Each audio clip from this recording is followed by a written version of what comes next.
दिल्ली नगर निगम के चुनाव जिस तरह से पास आते जा रहे हैं उसको लेकर यहाँ कूड़े के निस्तारण की अगर बात करें तो सियासत गर्माती जा रही है। कहीं आम आदमी पार्टी से अरविंद केजरीवाल, दिल्ली के मुख्यमंत्री अरविंद केजरीवाल की बात करते हैं, कभी उनका कोई बयान सामने आता है तो कभी प्रदेश अध्यक्ष आदेश गुप्ता का बयान बीजेपी की तरफ से सामने आ जाता है। तमाम मुद्दों पर बात करने के लिए दिल्ली नगर निगम के आला अधिकारी यानी कि डायरेक्टर प्रेस और इन्फॉर्मेशन अमित कुमार मेरे साथ इस वक्त मौजूद हैं, जो कि एक बड़ी प्रेस वार्ता का यहाँ आयोजन किया जाता है। बात करते हैं सीधा इनके साथ।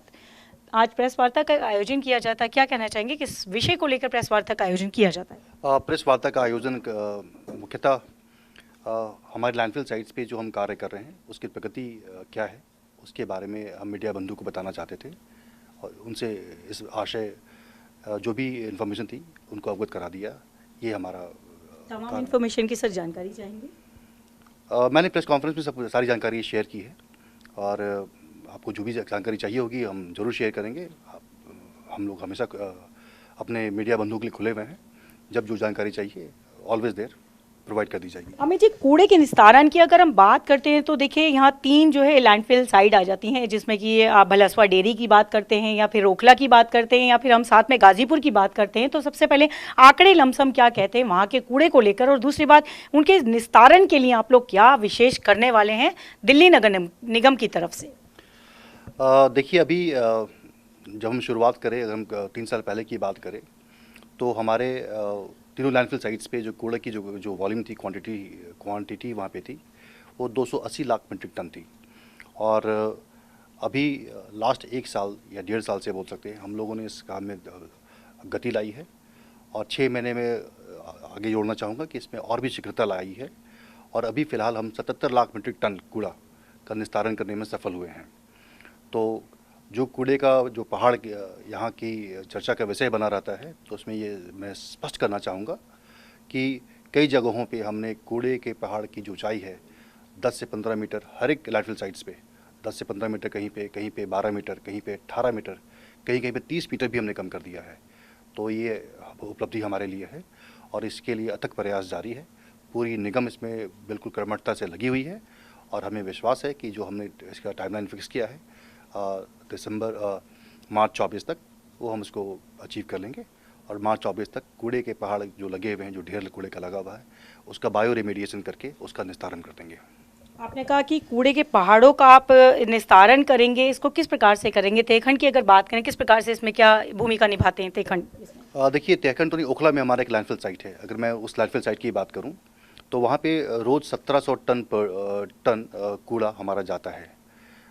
हमारी कोशिश ये है कि जो कूड़ा वहाँ जो फ्रेश वेस्ट हम बोलते हैं वहाँ ना जाए और इसका निस्तारण या इसका प्रसंस्करण हम लोग यहीं पे कर लें।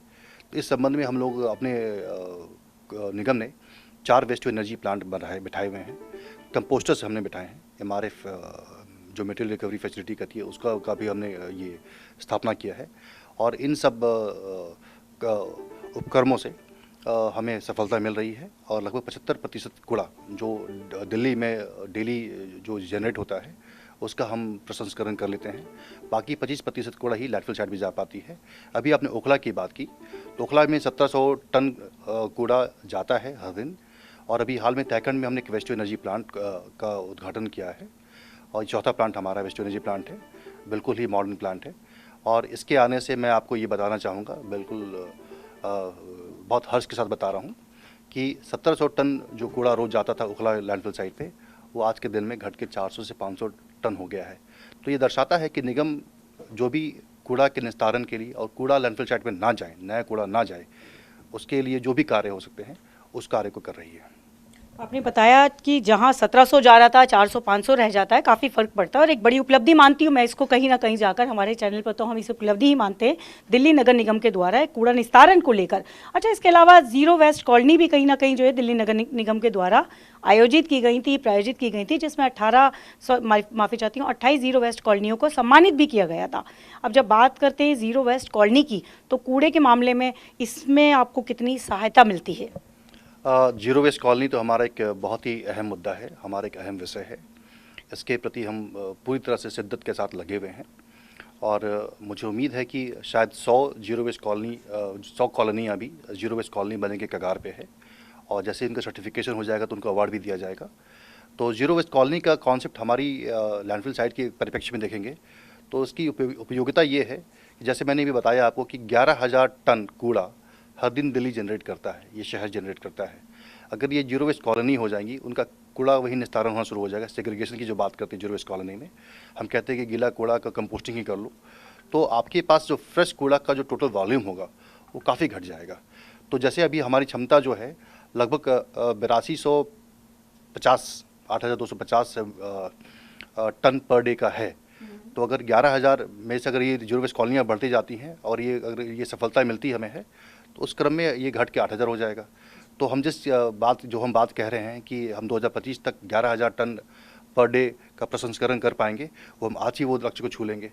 तो जीरो वेस्ट कॉलोनी हमारे कूड़े के जो का उत्सर्जन जो होता है, जो उनका निर्माण होता है, उसमें कमी लाती है। लैंडफिल साइट्स में भार कम होगा, बोझ कम होगा। हमारी जो फ़िलहाल जो वर्तमान जो कैपेसिटी है प्रोसेस करने की, वो उसी के अंदर हो जाएगी। तो जो 25 की बात कर रहे हैं वो चीज़ 22 में हो जाएगा। ये मैं कहना चाहूँ। यदि कूड़ा कंपोज करने की बात करें तो किस प्रकार से, मतलब क्या खाद के रूप में आप उसको उपयोग कर रहे हैं, अन्य कोई और चीज़ों के लिए इसको उपयोग कर रहे हैं, क्या कहेंगे? कंपोस्टिंग खाद के लिए होता है। हम उसको अपने पार्क्स में, अपने स्कूल्स में, बाकी और भी जो भी एजेंसीज़ हैं हमसे लेना चाहती है, हम उनको देते हैं। तो कूड़ा कंपोस्टिंग बेसिकली खाद बनाना होता है और गीला कूड़ा से जो खाद बनता है वो काफ़ी उर्वरक होता है, इसमें कोई संदेह नहीं है और बहुत ही सफल रहा है और इसकी काफ़ी डिमांड भी है। अब चूंकि पार्टियां हैं, राजनीतिक मुद्दा बन गया है, ये आपका जो है लैंडफिल एक राजनीतिक मुद्दा बन रहा है और गरमा रहा है इन दिनों तो बहुत ज़्यादा, जबकि आप देख सकते हैं कि दिसंबर तक लगभग जो है नगर निगम चुनाव की घोषणा हो सकती है। उसको देखते हुए एक मुद्दा ये गरमा चुका है। यहाँ बीजेपी प्रहार करती है आम आदमी पार्टी पर, आम आदमी प्रहार करती है बीजेपी के ऊपर। तो इस मुद्दे को, तमाम मुद्दे के ऊपर क्या कहेंगे, कुछ इस पर टिप्पणी करना चाहेंगे? इस पर टिप्पणी तो मैं नहीं करना चाहूँगा, स्पष्ट बोलूँगा। मैं सिर्फ निगम की बात करूँगा। निगम एक प्रोफेशनली मैनेज्ड स्टैट्यूटरी बॉडी है और बहुत ही शिद्दत से यहाँ के सारे अधिकारी लग के काम कर रहे हैं। हमारा काम लोगों की वेलफेयर को देखना है और उस कड़ी में जो भी हमसे कार्य बनेगा उसको हम ज़रूर करेंगे। और निगम जितनी सिविक कम्युनिटीज़ दिल्ली की जनता को पहुँचा सकती है वो अपने संसाधनों, हालांकि संसाधन की संख्या की कमी हमें है, लेकिन अपने सीमित संसाधनों में ही जो बेस्ट हो सकता है वो हम दिल्ली की जनता को मुहैया कराएंगे। दिल्ली उपराज्यपाल विनय कुमार सक्सेना की अगर बात करें तो हरित क्रांति के ऊपर बहुत जोर दिया गया है और बिल्कुल हरित क्रांति के बाद दिल्ली में जब हरियाली आती है और उसके बाद यहाँ विशेष अधिकारी अश्विनी कुमार की अगर बात कर लें तो दोनों के सामंजस्य से, एक सोच समझ से, क्या एक नया कुछ कर रहे हैं आप? बिल्कुल। अगर हम कहें लैंडफिल साइट्स की बात करें तो जैसे मैंने शुरू में ही इस इंटरव्यू के शुरुआत में ही बोला था कि लास्ट 6 मंथ्स में हमने जो काम किया है लैंडफिल साइट्स के में, जो कूड़ा हमारा उसका निस्तारण के जो कार्य किया है उसमें जो गति आई है, ये ज़रूर हम कहेंगे कि हमारे माननीय उपराज्यपाल जी के दिशा निर्देश, हमारे स्पेशल ऑफिसर साहब जो हर समय हम लोगों को इनकरेजमेंट देते हैं, उनका मार्गदर्शन मिलता है, तो ये ज़रूर हमारे साथ रहा है। और ये लास्ट 6 मंथ्स में या 7 मंथ्स में कह सकते हैं कि इसमें ज़बरदस्त तेज़ी आई है और हमें उम्मीद है कि हम इसी तरह काम करते रहेंगे और जो हमारा लक्ष्य है उस लक्ष्य को हम छुएंगे। हमें तो उम्मीद ये है कि हम जो हमारा टाइमलाइन है मार्च 24 का, उससे पहले ही हम सफलता प्राप्त कर लेंगे। समय देने के लिए धन्यवाद। कैमरामैन योगेंद्र के साथ दिल्ली से जनतंत्र टीवी के लिए अफशा खान।